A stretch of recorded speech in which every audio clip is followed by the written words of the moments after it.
మాజీ మహిళా commission Vasireddy Padma complaint నేపథ్యంలో అయితే కనుక గోరంట్ల మాధవ్ ఇక్కడికి విజయవాడ రావడం జరిగింది. సైబర్ క్రైమ్ వాళ్ళు అయితే కనుక ఇక్కడ ఆయన విచారించడం జరిగింది. అసలు ఏ విధంగా విచారించారు, ఆయన ఎలాంటి ప్రశ్నలు అడిగారని ఆయన మాట్లాడుతుంది. సో నమస్తే, ఏంటి బాగున్నారు సార్? బాగున్నామ్మా.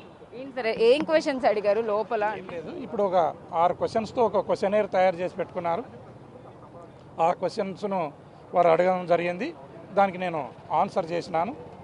తర్వాత మళ్ళీ విచారణకు ఎప్పుడు పిలిస్తే అప్పుడు రావాలని కూడా పోలీసు అడగడం జరిగింది.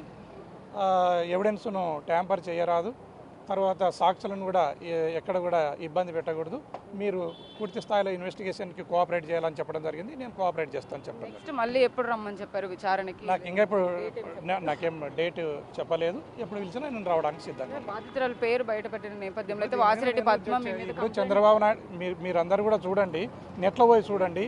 చంద్రబాబు నాయుడు తర్వాత పవన్ కళ్యాణ్, హోమ్ మినిస్టర్ గారు ముగ్గురు మాట్లాడిన వీడియోలను మీరు నెట్లో పోతే దొరుకుతుంది. వాళ్ళ మీద కూడా నేను కంప్లైంట్ ఇవ్వబోతున్నాను. దాని మీద కూడా కేసులు కట్టి విచారణ చేస్తే చట్టం అందరికీ సమానమే ఈ భారతదేశంలో అన్న విశ్వాసము, భరోసా ప్రజలకు కల్పించిన వారం అవుతాం. పోలీస్ వ్యవస్థ కూడా అటువైపు చర్యలు తీసుకోవాలని నేను కంప్లైంట్ అదే వాళ్ళు సుగాలి ప్రీతి దానిపైన పవన్ కళ్యాణ్ కర్నూలులో మాట్లాడడం జరిగింది. చంద్రబాబు నాయుడు గారు ధర్మవరంలో మాట్లాడడం జరిగింది.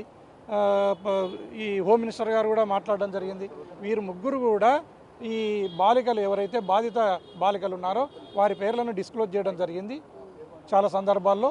వాటిపైన కూడా కేసులు కట్టి విచారణ చేస్తే చట్టం అందరికీ సమానమని ప్రజలు భావిస్తారు. వైసీపీ పార్టీలో కూడా చాలా మంది నేతలు ఇప్పటికే అరెస్ట్ అవుతూ ఉన్నారు.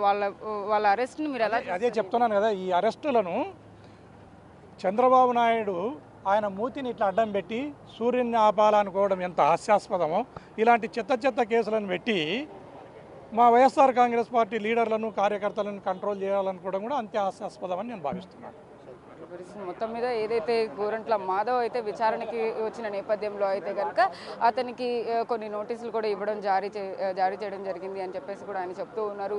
అదేవిధంగా ముఖ్యమంత్రి ఇటు ఉప ముఖ్యమంత్రి మీద కూడా కంప్లైంట్ చేస్తాను నేను.